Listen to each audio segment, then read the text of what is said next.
네, 오늘 읽었던 그 구절 안에는 금지 명령이 7번 나옵니다. 이렇게 하지 마라, 하지 마라, 말며 뭐 이렇게 7번이 나와요. 그래서 그걸 오늘 얘기를 해보려고 하는데, 특별히 그 두 가지의 그 부정 명령문, 금지 명령 안에는 이유까지 나와요. 금지 명령 플러스 이유가 나오는 게 2개.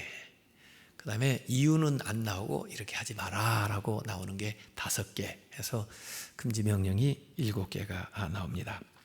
그래서 이유까지 나오는 부정명령문 플러스 이유까지 나오는 게 2개 있다고 그랬는데 25절, 26절이고, 그 다음에 또 두 번째 나오는 게 31절, 32절이에요.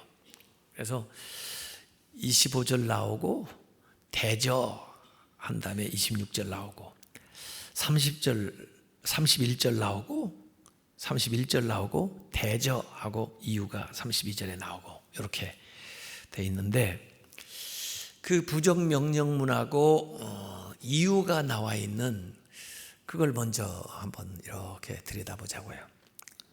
우선 25절에는 두려워하지 마라 하는 게 나오는 거예요. 두려워하지 마라. 그러면서 이유가 여호와는 너에게 의지할 이시라. 하나님의 의지처가 된다는 거죠. 너의 발을 지켜 걸리지 않게 하시리라. 그러니까 두려워하지 마라. 이게 나와요. 대개 우리가 신앙생활에 있어서 이 두려움, 걱정, 불안, 염려, 이게 신앙생활의 사실 반대입니다. 신앙생활을 하면 그런 게 없어야 되는데, 신앙생활을 제대로 못하면 신앙생활을 한다면서도 두려워하고 불안해하고 염려하고 걱정을 합니다.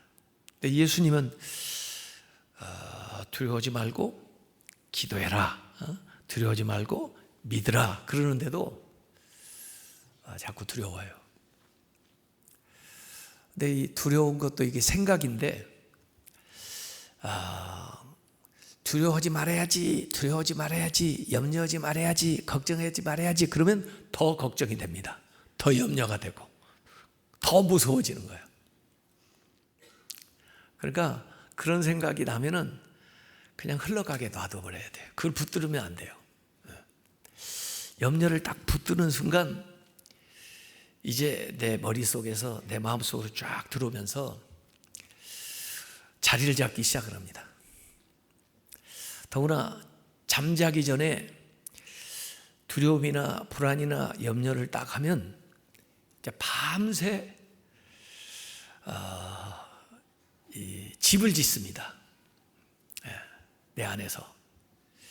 이걸 뭐라고 하냐면 스노볼링 이펙트라고 그래요. 스노우, 눈이 위에서 한 덩어리를 이렇게 내려보내는데, 내려가면서 계속 눈이 더 달라붙어 가지고 아래 내려올 때는 큰 이제 눈덩어리가 되듯이, 처음 이렇게 시작할 때는 조그마한 걱정거리였는데 계속 굴러가면서 엄청 커지는 거예요. 그래서 밤새 걱정하는 사람은 집을 짓고 그 집세를 받아 먹고 사는 사람들이 정신과 의사예요. 그러니까 염려는 아무 소용이 없는데도 불구하고 이 염려를 자꾸 하다 보면은 사람이 망가지는 거죠. 그래서 이 신경 끄기의 기술이 참 필요합니다. 화제를 바꿔야 돼. 생각을 바꿔버려야 돼. 네, 믿음을 가져야 되고, 그 다음에 하나님을 이렇게 바라봐야 돼요. 이 세상을 보니까, 또 내 주변을 보니까 이 염려 근심이 생기는 거예요. 자꾸 두리번거리면 그게 사라지지가 않아요. 염려가 올 때 고개를 들여야 돼요. 그러니까 누구를 봐야 돼요? 하나님을 봐야 돼. 더 똑바로 하나님을 보세요. 그러면 이런 것들이 사라져요. 근데 자꾸 두리번 어떻게 해결할 길 없나, 어떻게 사람 없나, 도와줄 사람 없나, 뭐 이렇게 찾으면 그러면 계속 이제 거기에 사로잡히는 거예요. 그래서 염려는 주님께 맡겨야 되는데 두리번거리지 말고 위를 보라, 이게 믿음을 가지라 하는 거죠. 두려워하지 말고. 그래서 26절에 그 이유가 나오잖아요. 대저 여호와는 내가 의지할 이시니라. 하나님을 의지해라 이거죠. 네 발을 지켜서 걸리지 않게 하시리라. 넘어질까 봐 걱정할 필요 없어요. 하나님께서 너를 지켜주신다. 이런 겁니다. 그래서 하나님이 보호해 주시니까 두려워하지 마라. 이게 이제 25절, 26절에 나왔고, 그 다음에 31절, 32절에는 무엇이 나오냐면 부러워하지 말라고 나와요. 지금 앞에는 뭐 하지 말라고 그랬어요? 두려워하지 말라. 이제 부러워하지 마라.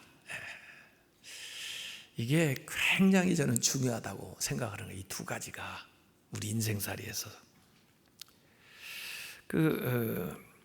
포악한 자를 부러워하지 말며 그의 어떤 행위도 따르지 말라 하는데, 포악한 자들은 대개 세상에 악한 자들,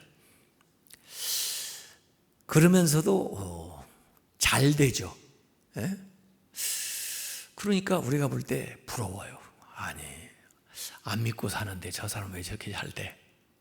저 사람은 나보다 훨씬 못한 것 같은데, 형편없는 것 같은데 저 사람은 왜 이렇게 인기가 좋아? 하는 일마다 다 형통해. 그래가지고 아주 부러워 죽겠는 거야. 나도 그렇게 한번 해볼까? 모방하고 싶은 거예요. 아니, 입장을 바꿔서 자기가 그 자리에 좀 앉고 싶은 거예요. 그게 부러움이에요. 근데 그런 대저 이유는 패역한 자는 여호와께서 미워하시나. 하나님께서 그런 자들의 그 형통 이런 거 별로 안 좋아하신다는 거죠. 오히려 정직한 자에게는 하나님과 펠로십, 사귐이 있다, 이 교통이라고 표현했는데 하나님과 오히려 사귐이 있다, 더 가깝다, 이런 식으로 얘기를 했어요. 이 부러움. 그래서 제가 이번 주간에는 이 부러움에 대한 생각을 좀 많이 해봤어요. 부러운 사람 있으세요? 부러우면 지는 건데. 네, 솔직히 우리가 이 두려움하고 싸우고, 그 다음에 부러움하고 항상 이렇게 씨름하면서 인생을 살아요. 그래서 자꾸 남을 시기하고 남을 질투하고. 시기는 이 두 사람 간의 관계고, 질투는 세 사람 간의 갈대예요. 근데 그게 어떻게 시작되냐면 부러움에서 시작되는 거예요. 그래서 부러워해서 처음에는 뭐 좋은 마음으로 칭찬도 해주고 찬사도 보내고, 그러다가 그게 계속되면 자기도 모르게 자기 안에서 이 부러움이 시기하는 걸로 바뀌는 거예요. 그래서 그 시기를 뭐라고 얘기하느냐면, 시기심은 변질된 칭송이다, 이렇게 얘기하는 거예요. 이 시기심은 불행한 흠모다. 흠모하는데 이게 불행하게 흠모하는 거예요. 그래서 상당히 그 자기 자신에 대한 그 박탈감, 나는 저 사람보다 더 선하고, 나는 저 사람보다 더 열심히 살고, 더 뭐 잘할 수 있는 여러 가지가 있는데 왜 상대적으로 이 박탈감, 나는 왜 이렇게 안 되냐, 저 사람은 잘 되는데, 이런 데서 이제 이 시기심이 오는 거예요. 그래서 내가 이번 주에 시기심에 대한 책을 하나 봤어요. 앤하고 베리 율라노프라고는 사람이 쓴 신데렐라와 그 자매들, 주로 제 아내가 보는 책인데 제가 좀 빌려달라고 그래가지고 이번에 한번 봤어요. 신데렐라는 어려서 부모님을 잃고요, 계모와 언니들에게 구박을 받았더래요. 샤바 샤바 아이 샤바 얼마나 울었을까. 샤바 샤바 아이 샤바 1980년대 뭐 이렇게 나오나요? 그 애들이 이렇게 불러요. 그 신데렐라 다 아는 이야기죠. 그래가지고 그 계모한테, 그 언니들한테 구박을 받고 그런데 그게 전부 시기심이거든요. 그래서 그 백설공주의 그 계모와 그 언니들이 심지어 죽이려고 또 학대하고 이런, 아까 얘기한 그 앤 베리 율라노프라는 사람이 이렇게 시기심을 규정을 해놨어요. 시기심은 다른 사람의 행운 때문에 자신이 조롱받는다고 느끼며 자신을 보호하기 위해서 다른 사람의 선함을 평가절하하고 살아있는 것을 죽은 것으로 만들려고 한다. 시기심은 다른 사람 안에 있는 악을 찾으며 그것을 찾을 때에 크게 만족한다. 그러나 자세히 살펴보면 시기심은 선함에 저항하는 동시에 그 이상으로 선함의 강한 매력을 느낌으로써 궁극적으로 선함의 원천인 하나님과 씨름한다. 이렇게. 그래서 시기심을 가진 사람은 시기 당하는 사람도 괴롭게 하지만 본인도 너무 괴로운 거예요. 힘들어요. 결국 거기서 벗어나지 못하면 자기 자신을 그 시기의 대상도 파괴할 수도 있지만 결국 자기를 황폐화시키는. 그래서 그 상대방 사랑해야 될 대상을, 인간을 마치 사물처럼 여기고 함부로 대하게 되는 거죠. 그래서 시기심은 모든 선함을 파괴하는 것을 그 목적으로 삼기 때문에 궁극적인 차원에서 모든 선함의 근원이신 하나님께 대해서 반역하는 것이다. 하나님의 선하심에 또 하나님이 그렇게 그 사람을 만드신 것에 대해서 저항을 하는 것이기 때문에 아주 나쁘다 이런 거죠. 존 버넌이라는 사람이 철로정에 그런 얘기를 했습니다. 우리는 신앙의 원리를 지키는 것만으로도 다른 사람들의 시기심의 공격의 대상이 되기에 충분하다 이런 얘기를 했어요. 우리가 신앙생활 잘하는 거 보면 다른 사람들이 너무 시기심이 일어나는 거예요. 그래서 박해를 받는 거예요. 그래서 예수님의 십자가도 결국에 보면은 시기심, 많은 사람들의 시기심에 희생이 된 거죠, 예수님이. 시기심 하면은 푸시킨, 이 러시아에 가면요, 뭐 톨스토이도 대단한 분이지만 러시아에 가면 그 문호로 그 푸시킨을 많이 얘기해요. 근데 그 푸시킨이 시인인데 희곡을 썼어요. 모차르트와 살리에르. 아마 그런 내용은 우리가 영화 아마디우스에 보면은 잘 나와 있는데, 이 모차르트가 어린아이 때 살리에르는 정말 음악적인 수업도 많이 하고 또 대단한 이력을 가진 분인데, 이 살리에르가 모차르트를 이렇게 알아보는 거죠. 천재다 정말.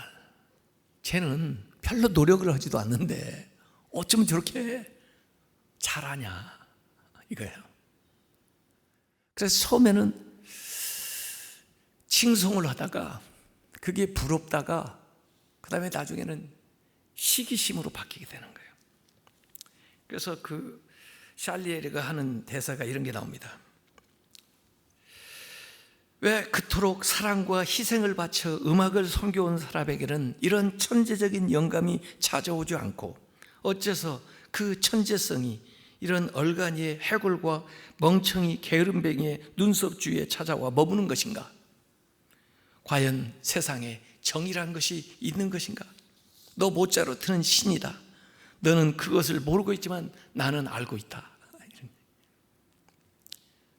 그래서 결국 그 희곡에는 또 아마디우스에는 그 샬리에르가 모차르트를 죽이는 걸로 나오죠. 실제 그랬는지 아는지 모르지만은 그 마음에 그런 시기심이 증오심으로 변해가지고 가지고 있었으니까 그러고는 자기는 이제 정신병자가 되는 거예요.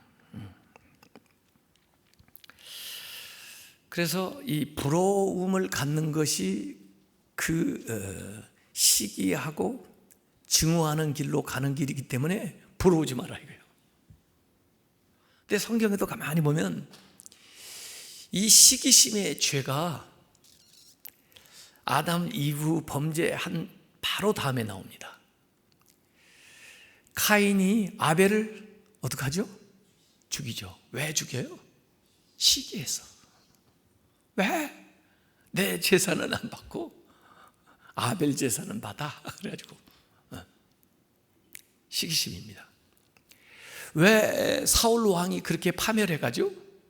누구를 시기하죠? 다윗을 시기하는 겁니다. 다윗이 자기를 도와줄 사람인데, 자기와 함께할 사람인데 다윗을 그렇게 싫어하는 거예요. 시기심 때문에. 왜 나한테는 천을 돌리고 쟤한테는 만을 돌리냐? 내가 왕인데. 예수님의 제자들 가운데도 처음에 보면 시기심이 있어요. 와서 요한하고 야고보를 이렇게 높여달라고 하니까 그때부터 분쟁이 일어나거든요. 베드로도 가만히 보니까 요한복음 21장에 마지막에 예수님이 자기한테 무슨 얘기를 하는데도 그것보다 저 요한은 어떻게 될 거예요? 이게 관심이야. 필요 없는 우리 내면의 그런 시기심 때문에 다른 사람들도 어렵게 하고 스스로도 망가집니다. 이거 자꾸 주변을 살피니까 그래요. 그래서 자꾸 비교하니까 그래요. 두리번거리지 말고 어디를 보라고요? 위를 보라. 두려움도 자꾸 주변을 보니까 오는 거고, 두려움을 이기려면 두리번거리지 말고 위를 보라. 하나님을 보라. 하나님이 도와주신다니까요. 이 부러움도 자꾸 주변을 살피니까 부럽고, 더구나 부지런히 살피니까 더 부럽고,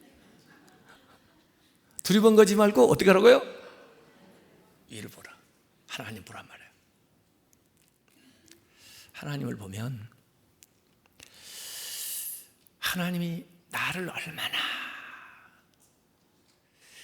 나대로 이렇게 만들었는지를 알게 돼요. 물론 다른 사람들이 정말 탁월한 사람들이 있어요. 세상에 있습니다. 근데 그것도 하나님께서 그렇게 선하게 아름답게 하셨구나. 그렇게 하나님을 찬양을 하고 신경 끄고 그다음에 나를 생각하는 나도 하나님이 이렇게 특별하게 만드셨다 이렇게 생각하는 거예요. 아까 샬리에르 대단한 사람이에요. 사울 왕 대단한 사람이에요. 다 대단한 사람들이에요.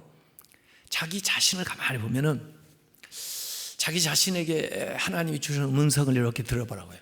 자기의 분명한 정체성을 가져야 되는 거예요.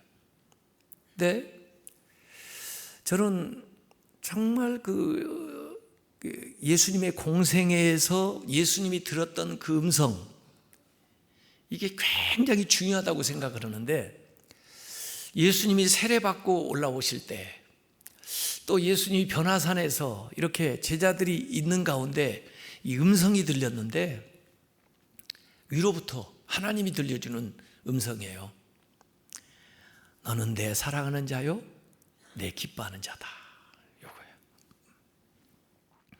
어느 누구라도 이 음성을 다 들어야 됩니다. 예수님만 그런 게 아니에요. 그 사람만 그런 게 아니에요. 나도 하나님이 사랑하는 자요, 하나님이 기뻐하는 자란 말이에요. 하나님이 얘기해 줬으면 됐지. 이대로 있는 모습 이대로, 이 모양 이대로 하나님이 나를 사랑하고 나를 기뻐해요. 그 정체성을 가져야 부러움을 이겨냅니다. 그 정체성이 없기 때문에 혼란스러워요. 그래서 부러운 거야. 그 사람이 되고 싶은 거예요. 내가 아니라 하나님은 나를 나로 만들었는데 나는 내가 되고 싶지가 않은 거예요. 그 사람이 되고 싶은 거야. 왜 하나님이 나를 그렇게 안 만들고 이렇게 만드냐는 거야. 이러니까 시기하는 대상도 괴롭지만 자기도 힘들어요. 분명한 정체성이 없어서 그래요. 그래서 두리번거리지 말고 위로 보라. 위로 봐가지고 위로부터 들려주시는 하나님의 음성을 들으라 말해요. 나는 너를 사랑해. 나는 너를 기뻐해. 왜냐면 내가 너를 만들었거든. 너는 내가 그렇게 만든 거야. 그렇게 살라고. 그래서 그렇게 잘 감당하면은 그것으로서 넌 되는 거야. 이렇게 그런 분명한 정체성을 가져야 남도 축복해 줄 수가 있어요. 이런 사람이 그 세례 요한입니다. 세례 요한이 자기의 분명한 정체성을 가지고 있으니까 예수님이 뭐 대단한 일 하시고 뭐 예수님 와서 뭐 한다고 그래도 그게 슬프지가 않아요. 그걸 뭐 시기하고 그러질 않아요. 라이벌로 여기질 않아요. 나는 내 할 일을 하는 거고 그분은 그분 하실 일을 하는 거고, 그렇게 해서 우리가 서로 하나님 나라를 이루어가는 것이고, 그래서 나를 쓰시는 하나님 찬양하고 그를 쓰시는 하나님도 찬송을 받으시고, 이렇게 돼야 되는 겁니다. 근데 이게 솔직히 말해서 쉽지가 않아요. 연습해야 돼요. 교회 안에서 이게 시기하는 게요, 멀리 있는 사람은 시기하지 않습니다. 가까운 사람을 시기하게 돼 있거든요. 옆에 있는 사람을요. 그래서 교회 안에서, 또 가정 안에서, 형제 간에, 친구 간에, 동료 간에. 왜? 그 사람이 보이니까, 옆에서 보이니까, 그것만 보이니까. 그래서 왠지 좋아야 될 관계가 나빠지는 것은 그런 거. 시기심. 처음에는 존경심이 나중에 시기심 되고, 시기심이 증오심 되는 겁니다. 그래서 양날을 가지고 있기 때문에 다른 사람과 자기가 어려워지는 거예요. 그리고 자기는 계속해서 열등감에 빠지는 거예요.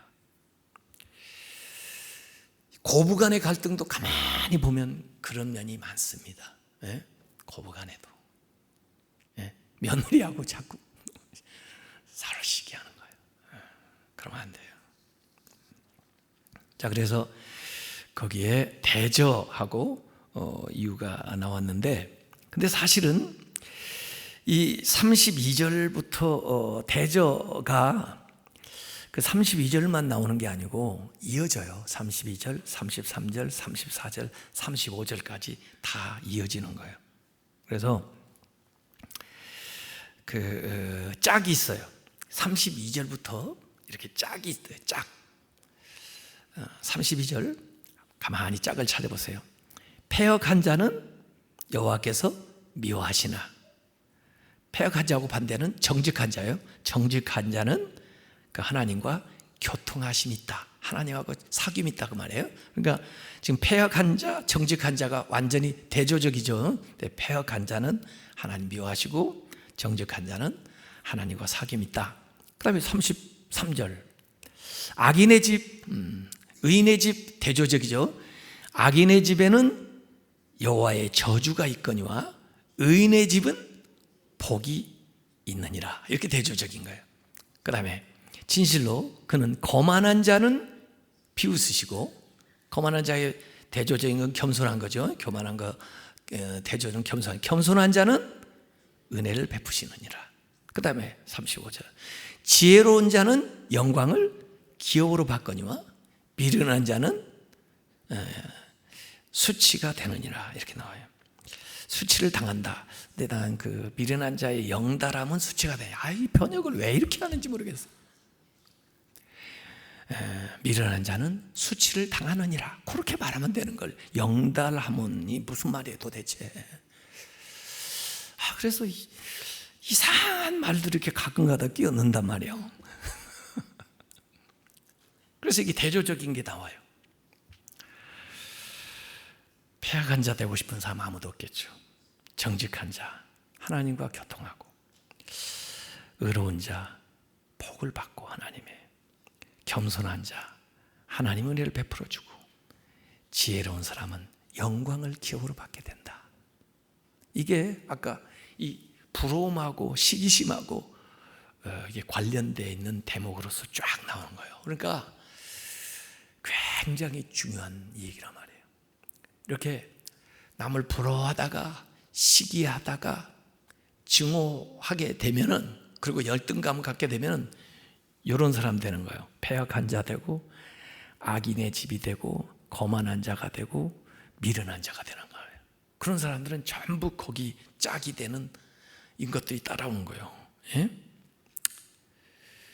하나님 미워하고 저주가 있고, 그 다음에 하나님 비웃으시고, 그 다음에 수치롭게 되고, 이렇게 되는 거예요. 그거에서 벗어나야 우리가 정직한 자가 되고, 의인이 되고, 겸손한 자가 되고, 지혜로운 자가 되는 거예요. 그렇게 되면 따라오는 게 있잖아요. 짝이. 하나님과 교통하심이 있고, 여호와의 복을 받고, 은혜를 받고, 그 다음에 영광을 기업으로 받게 된다 말이에요. 그러니까 두려워하지도 말고, 뭐하지도 말고, 부러워하지도 말고. 두려워하지 마세요. 하나님이 책임져 주는데, 내가 하나님이요? 그런 일 안 당할 건데, 하나님이 지켜줘서 그런 일 안 당할 건데 뭘 두려워해요? 부러워하지도 마세요. 나 있는 것으로, 이 생긴 이 모양으로 감사하세요. 목적이 있어서 이렇게 만드는 걸 어떡하겠어요? 이걸 자꾸 저렇게 하라고 그러면 그렇게 만드는 하나님을 못 오가는 거지. 생긴 대로 사세요. 자꾸 고치려고 하지 말고. 이게 목적이 있어가 이렇게 만들었는데. 그래서 이렇게 사는 거예요. 자, 그래서 위로 하나님을 보고, 그 하나님이 보시는 안목으로 나를 보고, 이렇게 살면 두려움에서, 부러움에서 해결될 수 있다. 자, 나머지 아까 2개 이제 부정명령문이 이유까지 나왔다고 그랬고, 나머지는 5개인데 그냥 이렇게 하지 말라로 나와요. 자, 그걸 27절부터 한번 보자고요. 27절. 너의 손이 선을 베풀 힘이 있거든 마땅히 받을 자에게 베풀기를 아끼지 말며. 선을 베풀 힘이 있으면은 베풀어라, 아끼지 마라, 그 말이에요. 근데 마땅히 받을 자에게 그걸 아끼지 마라. 마땅히 받을 자가 뭘까? 마침 내가 돈이 얼마 딱 생겼는데 딱 보니까 갑자기 누구를 만나게 되고, 그 사람이 찾아와가지고 이 얘기를 하는데, 그 사람이 어려워. 근데 그 사람이 꼭 필요한 액수가 요거야. 그러면 이것의 주인이 누구요?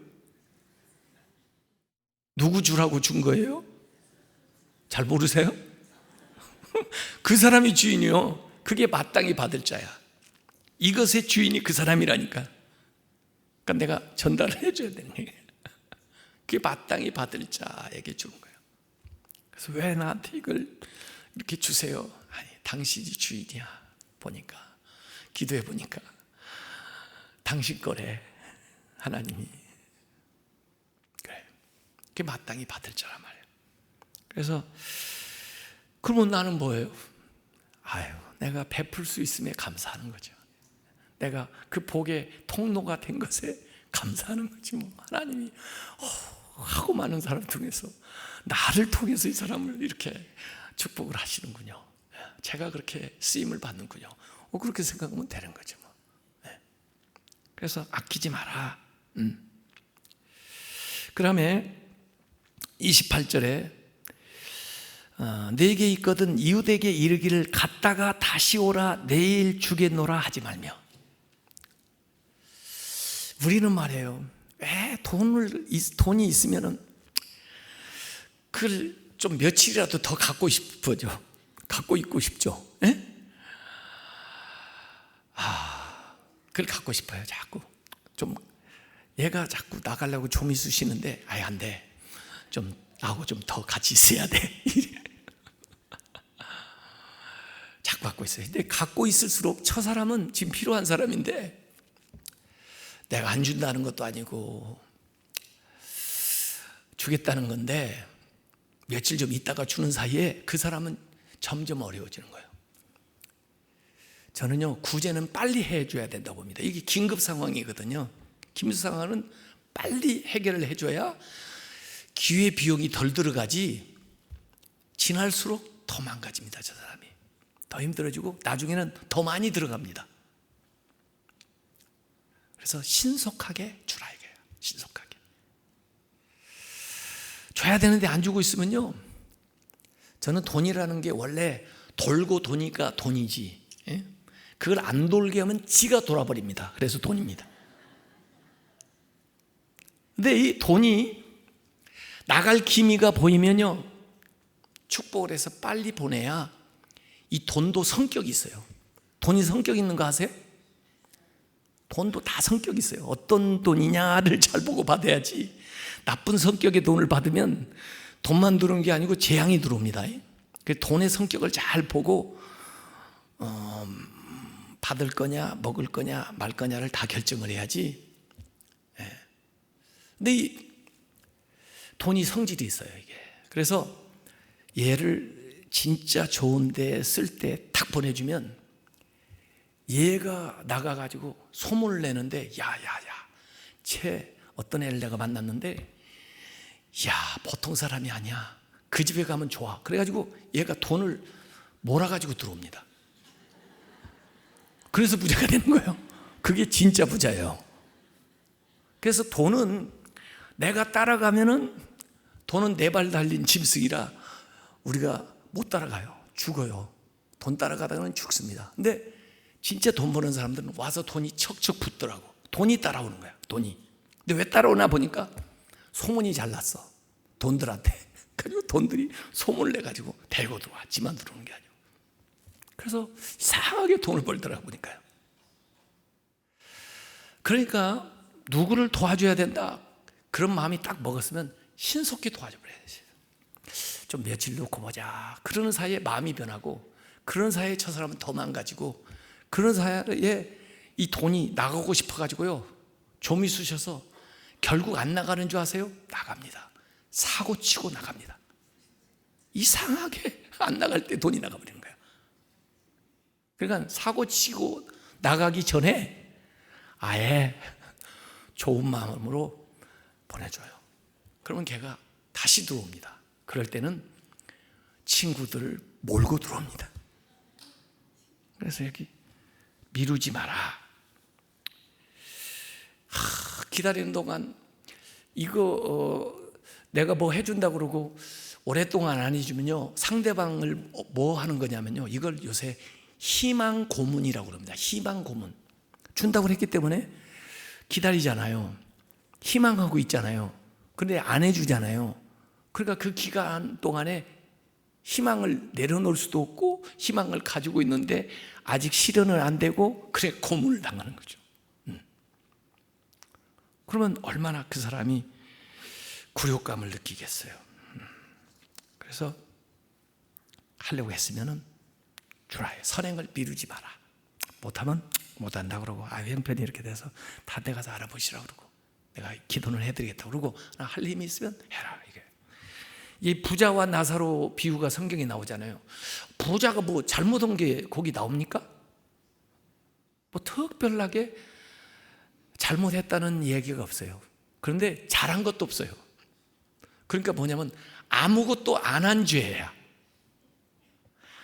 자기 집 앞에 거지가 있는데 아무것도 안 한 죄가 지옥 갈 죄야. 아유, 괜히 재수 없이 우리 집 앞에 거지가 있어가지고 그 모양이 된 거야. 그러니까 앞으로 거지가 오면 어떻게 해야 돼요?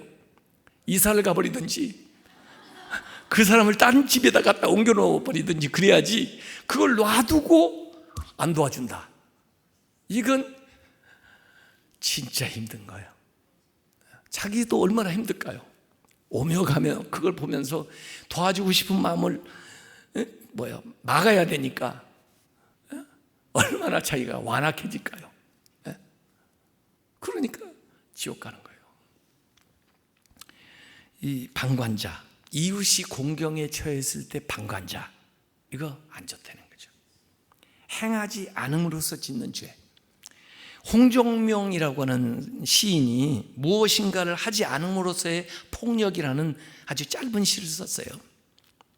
근데 사실 제가 이거 미국에서 영어로 된 걸 봤기 때문에, 한국 사람인데도 원래 한국말로는 뭐라고 썼는지 제가 잘 모르겠어요. 근데 그 영어로 써놓은 걸 제가 번역하면 이거예요. 무엇인가를 하지 않음으로써의 폭력인데, 만약 자신의 이웃을 사랑하지 않는다면 그것은 폭력입니다. 만약 길 잃은 아이에게 길을 가르쳐 주지 않는다면 그것은 폭력입니다. 만약 목마른 아이에게 물 한 컵을 주지 않는다면 그것은 폭력입니다. 만약 배고픈 이에게 아무것도 주지 않는다면 그것은 폭력입니다. 만약 다른 이의 인격을 훼손했다면 그것은 폭력입니다. 이런 시예요. 그러니까 이거 아무것도 안 한 것 같은데, 그 당하는 사람들은 그 사람밖에 도울 사람이 없기 때문에, 그 사람을 바라보고 있기 때문에 안 하는 것 자체가 그 사람에게 폭력을 가하는 거다. 그래서 여기 미루지 마라. 선행에 대해서는 절대 미루지 마라. 할 수 있을 때 바로바로 해라. 그게 이제 나오는 거고, 29절, 너의 이웃이 너의 곁에서 평안히 살거든 그를 해하려고 꾀하지 말라. 그 평안히 사는 사람, 잘 사는 사람 해칠 계획 세우지 마라, 그 말이에요. 왜 그런 계획을 세울까요? 못 돼가지고 심술이 많아가지고 남 잘 되는 꼴을 못 봐.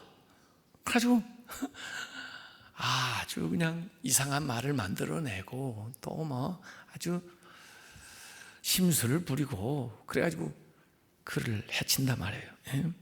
그러지 마라. 해코지하지 마라. 그 사람만 그 평안이 깨지는 게 아니고 너도 평안이 깨져.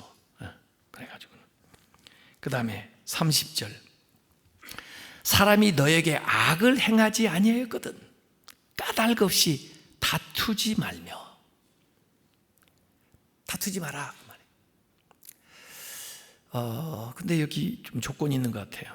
너에게 악을 행하지 아니하였거든. 그럼 악을 행하는 경우는 어떻게 해요? 잘 생각해서 붙을 건 붙어야지 뭐. 그리고 못 되게 하는데 그냥 놔두면 되겠어요? 그런데 여기서는 악을 행하지 않았다면은, 그러면은 싸우려고 하지 마라. 그러니까 먼저 싸우지 마라, 그죠? 먼저 싸우지는 마라. 근데 정말 나는 자기한테 진짜 잘못한 게 없는데 그렇게 싸움을 걸어오면, 이 잠언은요 굉장히 현실적인 책이에요. 이상적인 것만 얘기하는 게 아니에요. 예수님은 이상적인 거 말씀 많이 하셨죠. 근데 이 잠언은 현실적이에요. 그래서 무조건 손해나라고 하는 건 아니에요. 무조건 참으라는 것도 아니에요. 근데 너는 괜히 쌈 걸지는 마라. 근데 그가 쌈을 걸어오면 자 그때 생각해 봐야죠. 그래서 적절하게 대응은 해야죠. 예? 여러분 자녀들한테 이 얘기를 하는 거거든요. 이게 잠언은 자녀들에게 얘기하는 너 다른 애들한테 가서 괜히 고무줄 놀이하는 데 가서 고무줄 자르고 그러지 마라. 또 다른 애가 너 때리고 그러면 잘 봐가지고 맞고만 있지 말고 그 다음엔 또 너도 적절하게 대응은 해야지. 그러지만 괜히 힘없이 보인다고 그런 데 가서 해코지하고 이지매 너 그런 거 하지 마라. 이런 건 이제 얘기하는 것이죠. 다투지 마라, 적을 만들지 마라, 그런 얘기예요. 그 이웃에게 지은 죄죠. 마지막 31절에 아까 나왔던 것 중에 포악한 자 부러워하지 말라. 또 그 아래 나와죠. 그 어떤 행위도 따르지 말라. 여기 두 개 나왔잖아요. 부러지 말는 건 앞에 얘기한 거였고 이 말라가 또 한 번 나오잖아요. 포악한 자의 행위를 따르지 마라, 그런 거죠. 포악한 자 행위 따르지 마라. 모방하지 마라. 그 영향받지 마라.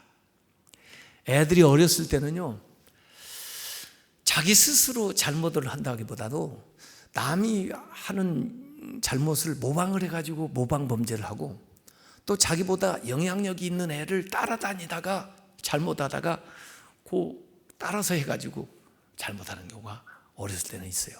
그러다가 나중에는 자기가 이제 또 주범이 되죠. 다른 애들을 선동해서 또 나가서 이렇게 되는 거죠. 그래서 이게 하지 마라 하는 부정명령문, 아끼지 말라 27절에, 28절에 미루지 말라 29절에 해칠 계획 세우지 마라 30절에 다투지 마라 31절에 포악한 자 따르지 마라 이렇게 나오는 겁니다. 그래서 오늘 7개의 금지 명령이 나왔어요. 한번 잘 보시고 제가 그 중에 딱 2가지를 제시를 했습니다. 두려워하지 마라, 부러워하지 마라. 아무것도 두려워할 것이 없는 사람은 하나님만 두려워하는 사람이에요. 하나님을 두려워하지 않는 사람은 두려워할 게 너무너무 많아요. 두려움을 없애는 길은 하나님만 두려워하는 거예요. 하나님을 두려워하는 게 하나님 경외하는 거예요. 그게 지혜예요, 지혜. 그러니까 지혜로운 사람은 하나님만 경외하고 두려워하고 다른 걸 두려워하지 않는 거예요. 담대한 마음 가지고 나가는 거예요. 부러워하지 않으려면 하나님을 보고 그 다음에 자신의 분명한 정체성을 확인하고 나아가야 돼요. 그러면은 세상에서 당당하게 삽니다. 그런 사람들이 멋진 사람이에요. 네. 그렇게 사시기를 주님의 이름으로 축원합니다.